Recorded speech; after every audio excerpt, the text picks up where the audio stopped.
পরের প্রশ্নটা দেখো, একটি ত্রিভুজের ভূমি 5 সেন্টিমিটার, ভূমির সংলগ্ন একটি কোণ কত ডিগ্রি? 45 ডিগ্রি, এবং অপর দুই বাহুর অপর দুই বাহুর অন্তর 2 সেন্টিমিটার। আগেরটা ছিল অপর দুই বাহুর সমষ্টি, এটা হচ্ছে অপর দুই বাহুর অন্তর। ওকে, এখন আমরা কী করবো, যে এই তিনটে জিনিস আমরা আগে অঙ্কন করি। ত্রিভুজের ভূমি a = 5 সেন্টিমিটার। লেখো, ত্রিভুজের ভূমি a = 5 সেন্টিমিটার, a = 5 সেন্টিমিটার। ভূমির সংলগ্ন একটি কোণ কত ডিগ্রি? 45 ডিগ্রি।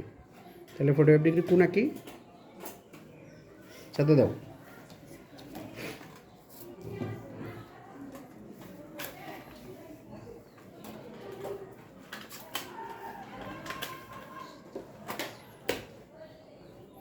$45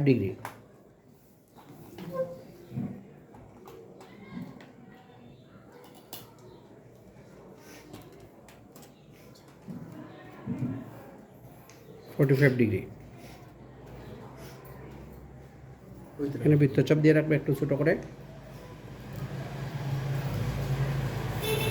এটা ধরলাম এ সমান 5 সেন্টিমিটার। ওকে, তাহলে ত্রিভুজের ভূমি a 5 সেন্টিমিটার, ভূমির সংলগ্ন একটি কোণ কত ডিগ্রি? 45 ডিগ্রি। তারপরে কি বলছে, অপর দুই বাহুর অন্তর কতটুকু? অপর দুই বাহুর অন্তর 2 সেন্টিমিটার। তাহলে 2 সেন্টিমিটার আরেকটি অঙ্কন করি। এই মানটা চেঞ্জ করা দিয়ে থাকতে পারে, অপর দুই বাহুর অন্তর 2 সেন্টিমিটার, 3 সেন্টিমিটার, অথবা 2.5 সেন্টিমিটার, এরকম থাকতে পারে। ওকে, অপর দুই বাহুর অন্তর ডি সমান নিলাম 2 সেন্টিমিটার। সবাই একটু দেখো, অপর দুই বাহুর অন্তর ডি সমান 2 সেন্টিমিটার। ওকে, এখন দেখো, যে কোনো রাশি, এদিকে তাকার সবাই,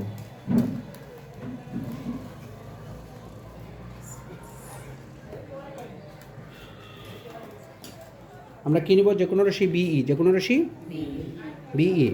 সবাই দেখ, আমি অঙ্কন করি।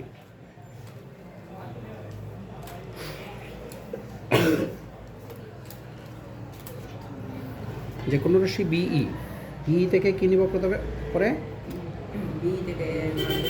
হ্যাঁ, যে কোনো রাশি বিই থেকে এ এর মান, এর সমান করে, এর সমান করে বিসি অংশ কাটি। দেখো সবাই,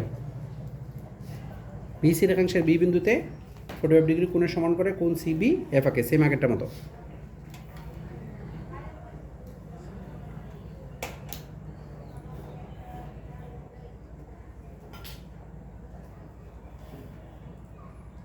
এই যে 45 ডিগ্রি কোণের সমান করে কোণ সিবি এফ আঁকি।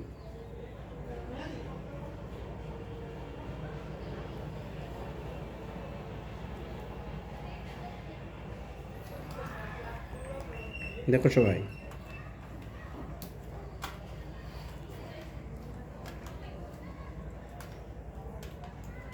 এই যে 45 ডিগ্রি, 45 ডিগ্রির জায়গায় 35 ডিগ্রি, 30 ডিগ্রি, অথবা 40 ডিগ্রি, 50 ডিগ্রি, এরকমও থাকতে পারে।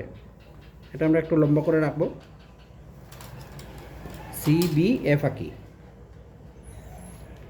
এবার এই যে বিএফ থেকে দেখো, পরে অঙ্কন করবে আগে দেখ, এই বিএফ থেকে ডি এর সমান করে, এই যে অপর দুই বাহুর অন্তর ছিল ডি, ডি এর সমান করে বিডি অংশ কাটে, বুঝছে? তারপরে সিডি যোগ করি। আগেরটা ছিল এস এর সমান করে, এটা হচ্ছে ডি এর সমান করে বিডি অংশ কাটে, তারপরে সিডি যোগ করি। সবাই দেখতে পাচ্ছি?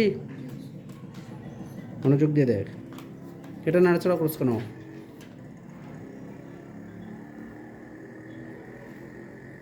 ওকে, তারপরে সিডি যোগ করি। এবার সিডি রেখাংশের সি বিন্দুতে এইখানে যে একটা কোণ হয়েছে দেখো, এটা আমরা এভাবে বৃত্তচাপ দিব। এই কোণ, এই কোণের নাম হচ্ছে সিডিএফ। এই কোণের সমান করে এইখানে কোণ আঁকবো।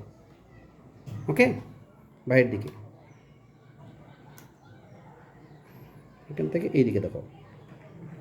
ওকে, তারপরে এইদিকে মাপ নিলাম।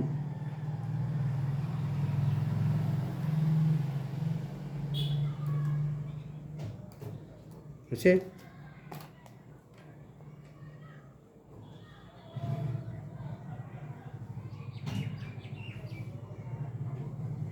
নেই। এটা বিএফকে এ বিন্দুতে ছেদ করে, তাহলে এবিসি উদ্দিষ্ট ত্রিভুজ। বুঝতে পারছি? তাহলে প্রথমে আমরা কি নিলাম, যে কোনো রাশি বিই, বিই থেকে এ এর সমান করে, বিই থেকে এ এর সমান করে বিসি অংশ কাটে। ওকে, বিসি রেখাংশের বি বিন্দুতে এই যে 45 ডিগ্রি সমান করে কোণ সিবি এফকে, বিএফ থেকে ডি এর সমান করে বিডি অংশ কাটে, তারপরে সিডি যোগ করি। সিডি রেখাংশের সি বিন্দুতে কোণ সিডি এর সমান করে কোণ এডি এসিডি আঁকি, এসিডি মানে এই কোণের সমান করে এইখানে কোণ আঁকি। সি এ রেখা বিএফকে এ বিন্দুতে ছেদ করে, তাহলে এবিসি উদ্দিষ্ট ত্রিভুজ। বুঝতে পারছি? ওকে, থ্যাংক ইউ। এটা করো।